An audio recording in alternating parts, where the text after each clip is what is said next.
The 20th, and the last in my list of the most common questions asked by non-Muslims is that if Islam is the best religion, then why you find most of the terrorists are Muslims, most of the robbers are Muslims, most of the people who cheat are Muslims? Why? If Islam is the best religion, then why do you see that the Muslims are the worst? The reply to this question is that one of the major factors for this impression that all the terrorists are Muslims, the impression that most of the people who cheat are Muslims, the most of the people who bribe are Muslim, is the media. And about 5 years back, when I was called Dubai Holy Quran International Award for the second time, under the patronage of Sheikh Muhammad bin Rashid Al Maktoum, I had given the talk on the second day, Media and Islam, War or Peace. And I described in detail what is the strategy of the media to malign Islam. And I also gave a talk, Islam, the solution to the problems of humanity. The media says Islam is the problem for humanity. Actually, Islam is the solution for the problems of humanity. That's why the tagline of the Peace TV is the solution for humanity. That means Islam is the solution for humanity. What does the media do? Time will not permit me to give in detail. I'll just wind up my answer in a couple of minutes. What does the media do? Media picks up the black sheep of the community and they portray as though they're exemplary Muslims. See, we have black sheep in the community. We do have many Muslims who are namesake Muslims.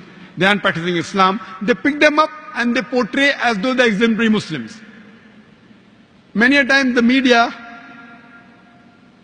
they quote something of the Quran, they quote out of context. Whenever they get information, they malign the Muslims. For example, we know in 1996, the Oklahoma bombing, at that time, it was the biggest attack on American soil. More than 100 people were killed. 166 people were killed.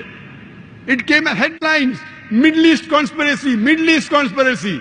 Muslims to blame, Muslims to blame. Headline for days and weeks together. Later on when they came to know it were 2 American soldiers, it comes once and vanishes. When they don't know the culprit, it comes for days as headlines. When they come to know the real culprit, 1 or 2 days the news goes out. Why? In India, we have 50-year-old Muslim Arab marrying an 18-year-old girl, headlines. When 50-year-old non-Muslim rapes a 6-year-old girl, it comes in news briefs. That 50-year-old Arab Muslim, he's taking permission and marrying a girl with her will, with the will of the parents. It doesn't go down the throat of the media. But when a 50-year-old non-Muslim rapes a 6-year-old girl, it comes in news briefs. Why? Same example, couple of weeks back, there was a bomb blast in Pune, German bakery. 9 people were killed. Suspect, Muslim, Muslim, Muslim. Suspect, Suspect. No 100% proof. Same day, the Maoists, they killed 16 policemen. Not civilians, policemen, It comes in news brief. Muslim suspect, 9 civilians killed, 16 policemen killed by Maoist. Comes in news briefs. Ajib. They know the people who killed, not civilians. They have got cannons, rocket launchers. They bombard the full police station. Comes in news brief. They don't know who did the Pune bomb blast. Muslim suspect. And it's continuously there for many days. They don't know who did it.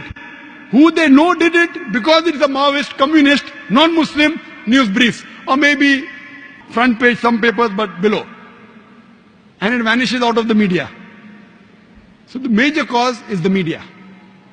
Media and Islam, war or peace. Unfortunately, Muslims are very weak in media. Very weak. We may have good media about song channel, dance channel, many. But Islamic channels, unfortunately. Yes, I do know there are black sheep in the community. But yet, with all the black sheep. Yet, as a whole, the Muslims are the biggest teetotalers in the world. I know some Muslims who can drink the non-Muslim under the table. But as a whole, the biggest community of teetotalers in the world are Muslims. The biggest community as a whole that gives charity, they are Muslims. There is no non-Muslim, no human being in the world who can show a candle to a practicing Muslim as far as modesty is concerned, as far as sobriety is concerned, as far as human values are concerned, as far as ethics are concerned. No human being can show a candle to a practicing Muslim as far as modesty is concerned, as far as sobriety is concerned, as far as human values are concerned, as far as ethics are concerned. And I always give the example. Suppose you want to judge how good a car is, and latest S600 model of Mercedes is launched in the market, 2010 model. You want to test the car. You put behind the steering wheel a driver who does not know how to drive, and he bangs up the car. He has an accident. Who will you blame? Will you blame the car or the driver?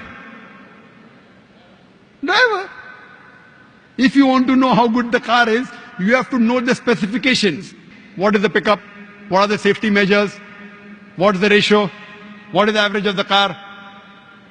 Anti-brake locking system. Look at the specifications. And really, if you want to test drive the car, put behind the steering wheel an expert driver. If you really want to know about Islam, don't look at the Muslims. Look at the scriptures, the glorious Quran and the Sahih Hadith. Don't look at me. Don't look at the Muslims. If you really want to test drive a car, put behind the steering wheel an expert driver. The best exemplary Muslim you can find is Prophet Muhammad Sallallahu Alaihi Wasallam. Read his seerah, you will find he's the best exemplary Muslim and the best exemplary human being that has lived. That's the reason I say that understand the religion by looking at the scriptures. And when you read the scriptures, the authentic sources, the Quran and Sahih Hadith, you will really appreciate Islam.